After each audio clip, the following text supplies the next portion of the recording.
Good morning, good afternoon, good evening, wherever you are in the world. Thank you for joining me for today's SMIE Consulting Midweek Roundup. I'm your host, Marty Bennett, and today is May 26, 2021. And we're going to be taking a look at 3 questions we've been hearing from international educators this past week based on the news stories we've been seeing. And we're going to get to those in just a few minutes. But before we do, I want to say a special end of the year shout out to those that have children graduating from high school, college, elementary school, kindergarten, whatever it may be. Certainly the end of a long school year, unlike any other we've ever seen, with a lot of challenges that certainly we've all felt as parents and as educators, and we're going to be taking a look at the impact of some of those in the weeks and months to come, some of the more than year-long impact of COVID-19 on our schooling and education system. Before we do that, though, a special shout out to those watching live here on Facebook, those watching on repeat, either on our YouTube channel or our Facebook page for SMIE Consulting. And also, who can forget our podcast listeners who are now pushing us ever closer to the 1,500 download mark. And we're grateful for you making us a part of your weekly listening habits. So thank you so much. And today we'll get into our stories as we do, our questions as we do each week. And for those that are new to the Roundup, we put out a newsletter on Monday mornings called All the SMIE News Fit to Share. And in case you're wondering, SMIE stands for Social Media and International Education. Anyone who knows me well from my time at Education USA, even before then, those two things are like bread and butter for me. They go together. Peanut butter and jelly, whatever metaphor you'd like to use, that is my career in international education, has been those two, the confluence of those two elements. And we'll talk about how that works, particularly with our first question today.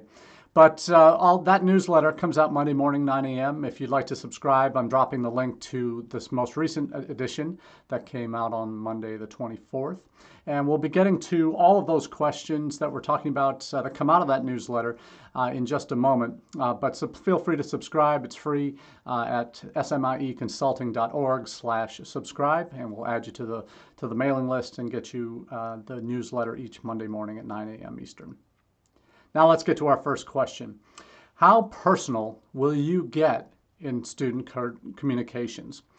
Now, this is a long, it seems like a simple question, but there really are many layers to it, because when you think about it, personalization is something we expect. We expect people, not and just in our daily lives, so we expect people, and particularly people we're buying services from, to want to get to know us.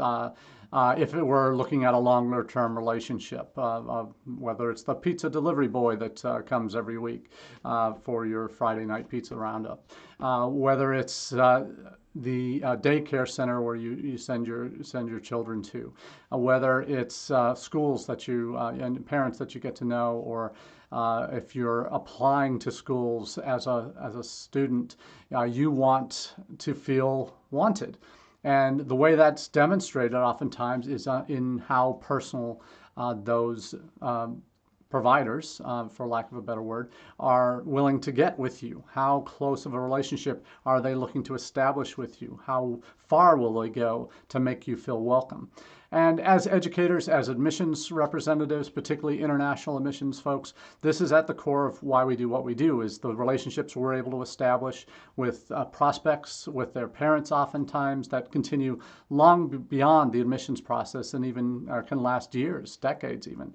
I've been very fortunate in my career to have recruited students at institutions in 4 different states and another foreign country, and I have students and parents that I've met through that process as prospective students that became students enrolled and then graduates that I'm still in touch with. And that's really one of the most satisfying elements of my career are those relationships with students and parents I've been able to establish over the years.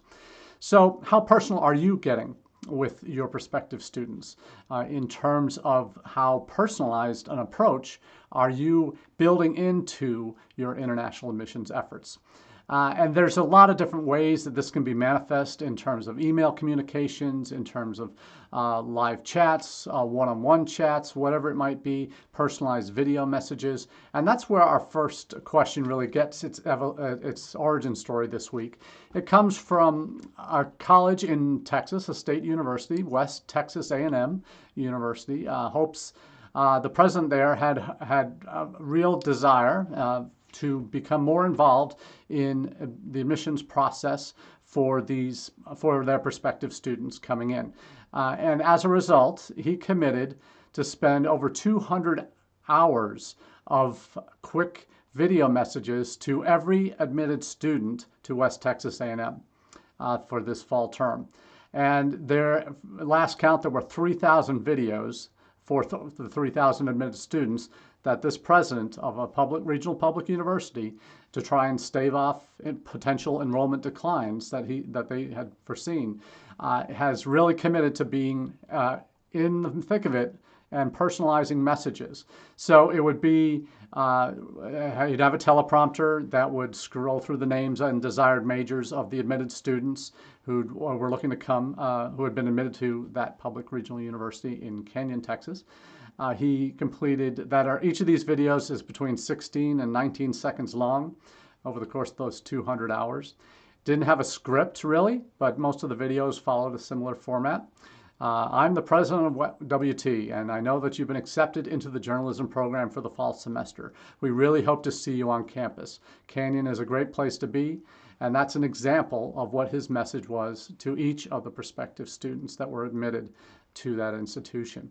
And some say this is really unnecessary or just tedious for a college president to be doing that. And certainly there are college presidents who wouldn't give this project the time of day, particularly at large state institutions that might have 10,000 students that they'd be admitting each year. That's obviously quite a chunk of time for a university president to be taking. But you can imagine something like this happening at a smaller institution, smaller liberal arts colleges that maybe only have 200 to 400 admitted students, new students admitted each year. So it's really interesting to see this. But this president, I think, has really taken on the responsibility not just to delegate to admissions and other folks involved in the enrollment management process. He's really gone above and beyond, not only recording these videos, but the article also goes on to include some of his other steps that he's really taken this year. Between spring of 2017 and fall of 2019, he visited 130 Texas high schools across the state. And during the tour, he reached 20,000 students and traveled about 15,000 miles over that nearly year and a half period, where they, 2.5 year period actually, he it has become his mission to really break down brick walls that really define relationships between prospective students and university administrations. These universities are no longer just buildings; these are people and relationships. So he takes it. And this is, I love his quote here: "As you expose students to the university and talk about the institution and why they might be interested, I just think it's got to be personal." And I love that from a university president, taking that approach, not only just this is a message and this is how I want you admissions folks to live it out. He's putting his actions where his mouth is, and really walking the talk, and really living it out and making the approach to admissions, the approach to relationships he wants to establish with students, personal. And I love that. That's just such a refreshing message to hear that from an institutional leader. Even though it's a small regional public university, that I think shows what, frankly, most schools should be. That unless you're the elites, when you don't have to worry about that because your admit rates are low single digits and you get more applications than you really could ever hope to manage, where you can afford to be as selective as you want to be, and Frankly, you know what you're going to get when you admit a class. At others, very few schools are in that position, frankly, where they can pick and choose from as broad a selection as some of the elite schools have. So the majority of institutions really are driven by how to make sure they have their class. There's a lot of pressure on them. So this president, Walter Wendler, is taking it upon himself to make the effort. And I think this is reflected. Obviously, this is a small regional public school in the U.S., in Texas, and very few of those 3,000, I'm assuming, are going to be international students. But he's making that effort. And I think that concept is something that really resonates, has to resonate even more so for international audiences, because they don't have the chance to visit ever, and especially during a pandemic year. They are seeing videos on your YouTube channel or on your institutional website, but are they really getting personal attention from you? What does that look like for you as an international admissions office? And I think there's a lot, and I have an article coming out on this very topic for my 5th in a series on the 6 Ps of Strategic International Enrollment Management. That'll be coming out in another week or so from my colleagues at IDP Connect for that series. So I'll certainly be talking about that more in depth during the week week after that comes out. But there are elements of what I'm talking about, and that 5th of the 6 Ps is personalization, that I see reflected. Obviously, this president's approach at West Texas A&M certainly reflects it. But there's also other providers out there that are resonating this similar message. And friends over at UniQuest are also tied into this. One of their major services that they provide institutions is help in the email communication process, help with the communication flow with your prospective student audiences from overseas. Their UK business has been expanded into the US in the last few years, and they do come up with some really outstanding thought leadership articles, but also some very concrete ways that institutions can really adapt and adopt an approach to their communication flow that is a much more personalized one. And I really want to highlight an article here that came out in the past week entitled 3 Steps to Turning Inquiries into Enrollments. And it sounds like a very basic title, and one that everybody should know how to do, but how to do it better is really I think the goal with this article. And they allude to 3 key areas that I think are important to make a difference in your relationship with your prospective student audiences, international audiences. First up is prompt support. They say that this is if you're responding across all channels, across all time zones, as quickly as prospective students expect, that's going to help you reputationally with your prospective audiences. That expectation, and their expectations are high. They've surveyed the students that are engaged through their university providers, that 82% of prospective students expect a response to their inquiry within 24 hours. So the 24-hour rule, that's kind of the standard rule these days. Some say it's 1 business day, 1 calendar day. Others will go 24 hours. So that is really the differentiator in terms of meeting expectations for your student audiences.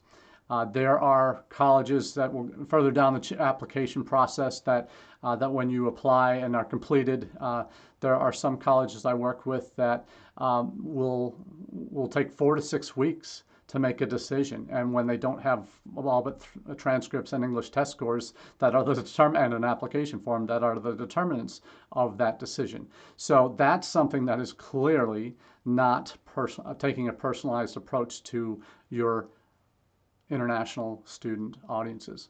and any audiences, that when not in this day and age, to make a student wait 4 to 6 weeks, unless you have a deadline and then you don't release decisions until 2 months after that deadline, that's one thing. But if you're on rolling admissions, to take 4 to 6 weeks after a completed application comes in to give a decision is absolutely ludicrous, and is going to put you further down the pecking order in that student's opinion of you as an institution, if that's how much you're showing you value them as individuals, and not taking a very non-personalized approach.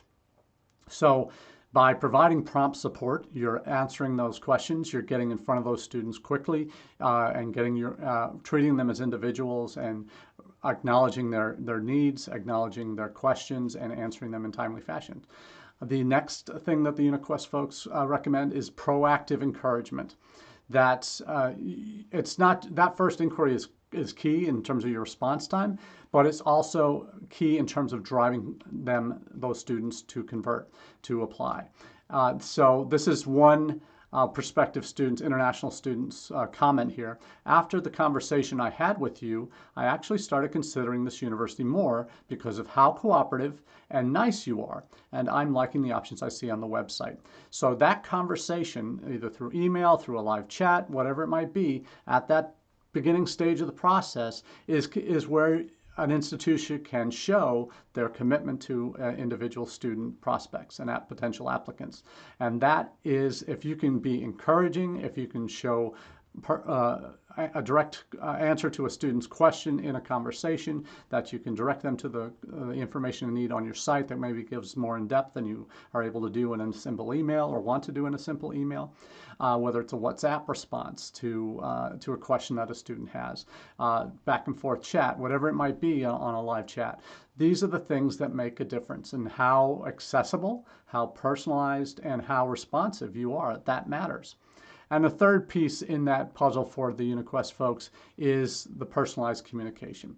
And this is when you're providing content to students that they want and need, that in a timely manner, as early in the process as possible. And another student quote on this one: "I really thank you for the communication and constant calls to applicants like me. I really appreciate this a lot despite the pandemic." So this is in reference to UniQuest. One of their features that they build into their services are text and call banks to prospective student audiences and applicants, and that becomes a central part of the communication and the personalized approach, communication strategy institutions they work with take towards their prospective student audiences, particularly international students. So the examples that are given here are primarily UK-based, but they do reference their US audiences as well.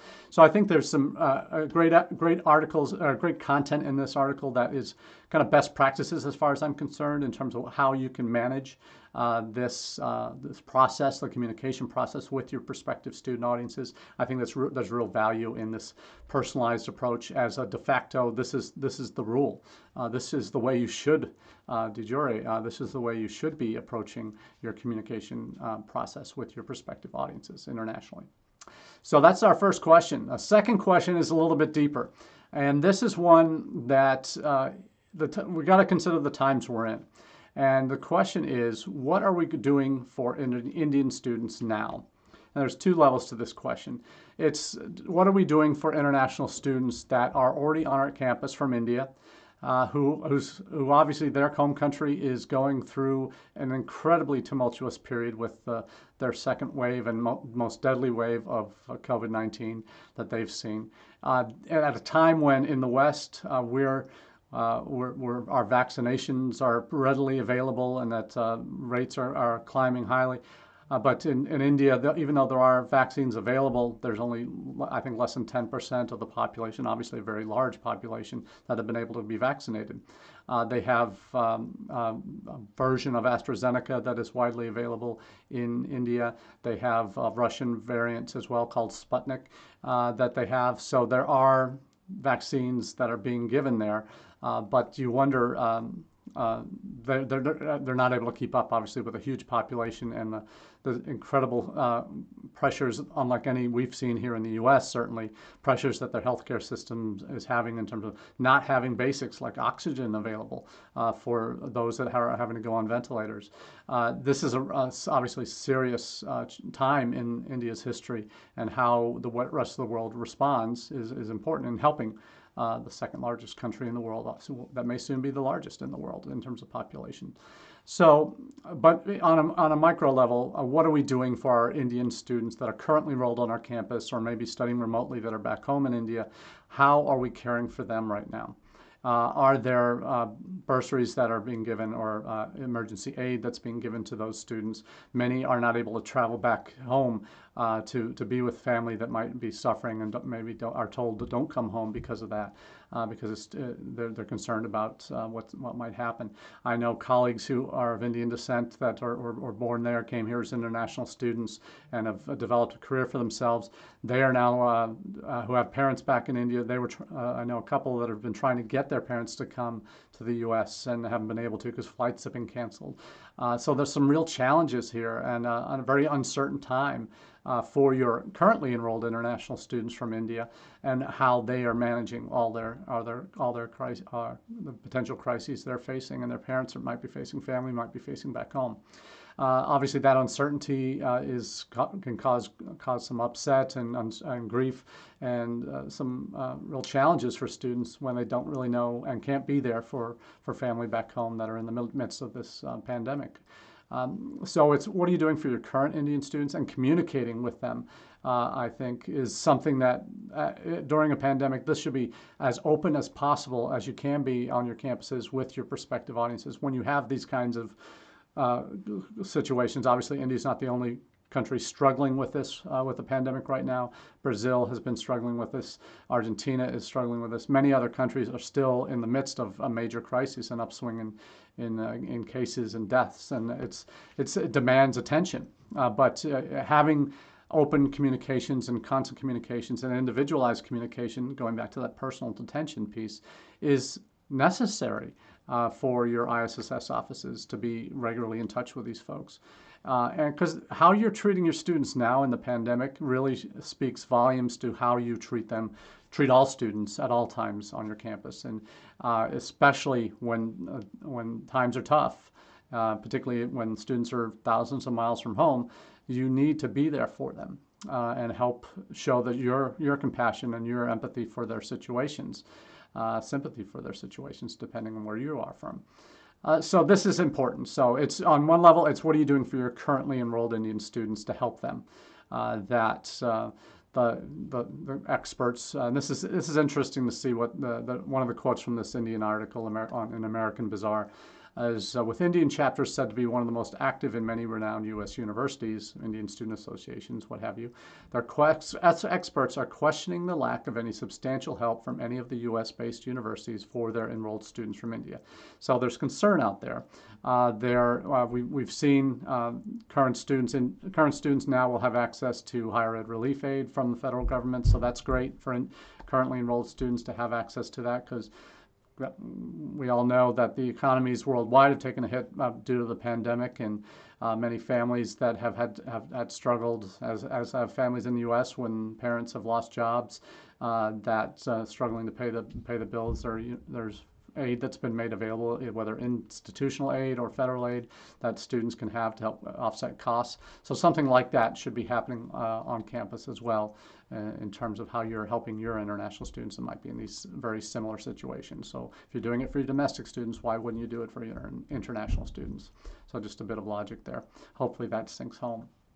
But the other more positive news is for Indian students that are in the pipeline right now that are looking to come in the fall. What is the U.S. doing for them? And certainly you're seeing that, and when the initial 80% of the world going under the State Department travel level 4 travel bans, don't travel, telling U.S. travelers do not travel to these countries. That was quickly followed up by the exemption for students from those countries that are red listed at this time because of health considerations. Students from those countries, if getting successful visas and now having access to consulates to do that, are now able to come. Obviously, August 1st is the earliest date for a start date on an I-20 that an Indian student can have a visa and come for studies in the fall. That is a bit of a challenge right now since embassies, because of health conditions, and consulates in India have had to close. There's no word yet on when they're reopening, but emergency appointments are available in those cases right now, but there's no real emergency since they can't really get in until the 1st of India anyway, unless you're a returning student. So there's some interesting challenges here, but how, as a country, we're showing, hey, our doors are open. And that's one thing that the article does allude to, is it says, while the UK, New Zealand, and Australia have temporarily shut their borders to students from India due to COVID scare, the US has exempted those with F1 or student visas from this travel ban. So that's encouraging, because we're standing out. Whereas last year we were at the tail end of the Trump administration, there was still that anti-immigrant rhetoric. There was still the we're not going to let new folks in unless you're on campus and fully enrolled in in-person classes. You wouldn't be able to come in. That thankfully didn't happen for returning students. New students could enroll that way, though they really didn't have access to embassies and consulates then.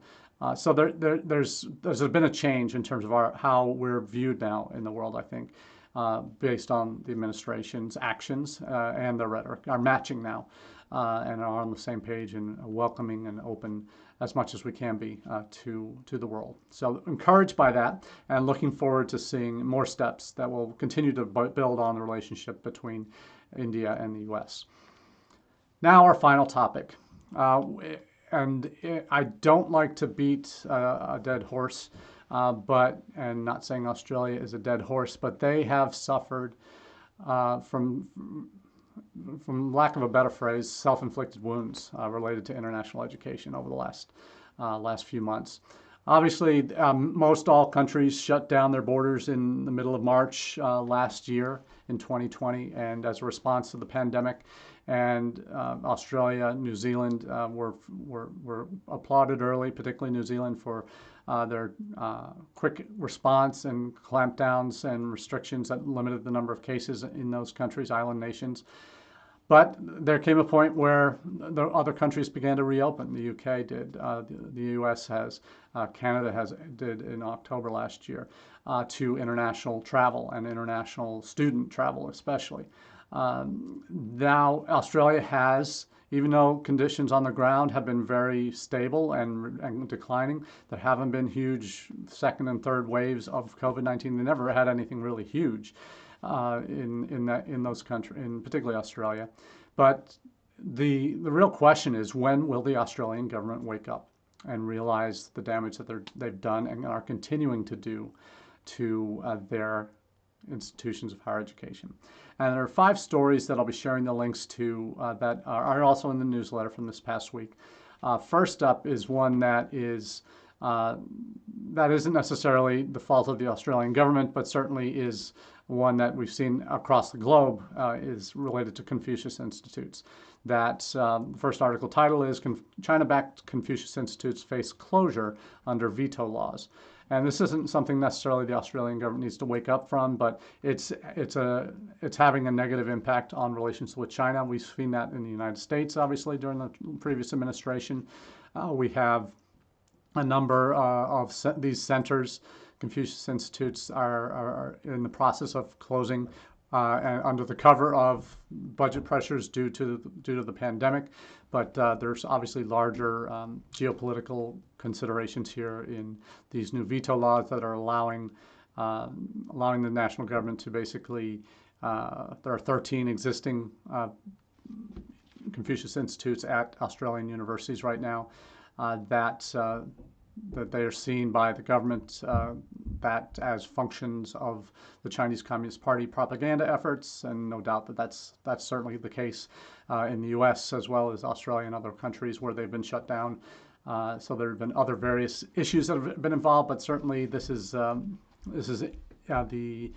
federal government stepping in to take action in many cases and close these. So that the future of Confucius Institutes in Australia certainly does not look bright. Where 13 now, already a couple in the process of closing, so that number will be single digits before you know it. Second one is states are awaiting responses on quarantine proposals from the federal government in Australia. So each of the states, and we know how valuable international students are to the Australian economy. They're 30 plus billion Australian dollars a year. And they've lost 1 to 2 billion in the past year alone because of the lack of international students that have been physically able to come since the borders have been closed. The Australian government's saying nothing before no widespread opening of borders until minimum 2022, maybe even 2023. So what's being done now are some trial periods or proposals that the individual Australian states like New South Wales and others that are Victoria are looking to provide small cohorts to come in and go into quarantine for a couple weeks before, and tested and maybe even vaccinated, depending on the student, before they're able to enter the country and begin formal studies in person. So all these plans are now basically on hold with the national government and awaiting approval. So we'll see where those goes. We're not sure how quickly, but it certainly there may be some pilot projects done in the fall, their spring, that would allow for small groups up to 600. I think there's one state that's got a 600-bed quarantine facility. That's one of the stories that we'll be touching on now. But other concerns, really, we see the overall numbers, even when you include international students that are studying remotely, even the second year of the pandemic that started in March, international student new starts were down 31% in this of our calendar year 2021, and that's certainly includes.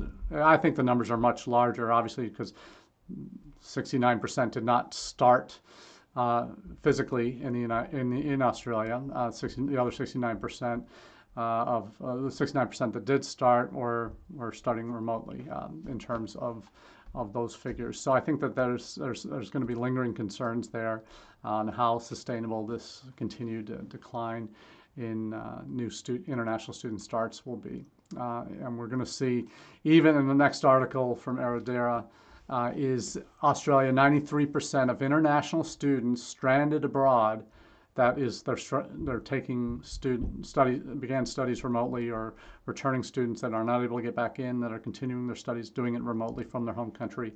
93% are reporting mental health issues due to remote study. And that's not surprising, frankly, when the expectation was to be in person, not having that expectation met, having to begin, as many students in India have done, studying in Australia, doing so from their phones, and how challenging that has been for them. So, and that's not what they're paying. The money that is basically the same whether they were in person or studying remotely for the tuition piece. So that is not surprising that you're seeing these kind of levels, but 93%, that's significant, and one that certainly will demand a lot of attention from Australian institutions, and it's going to be interesting to see how they line up in that respect. So that's all we have for today for the Midweek Roundup. I want to thank you for taking the time out of your busy weeks to make the Roundup a part of your international edification. I just want to give a special introduction. We're going to be starting, for those of you who are on Clubhouse, we're going to be starting a room on Clubhouse called International Edification. And that will be kind of a jumping off point for some of the key themes we've been talking about on visas, vaccinations, borders, all of these things, personalization, all of the international admissions related topics that we talk about here on the as part of the Roundup. We'll be launching that in the next couple of weeks on Clubhouse. So if you're already on there, be looking for the room International Edification. Try and find me on there if you'd like, Marty Bennett, and we'll happily continue conversations there. So until next time, thank you for making us a part of your week, and we look forward to catching up with you soon. Cheers.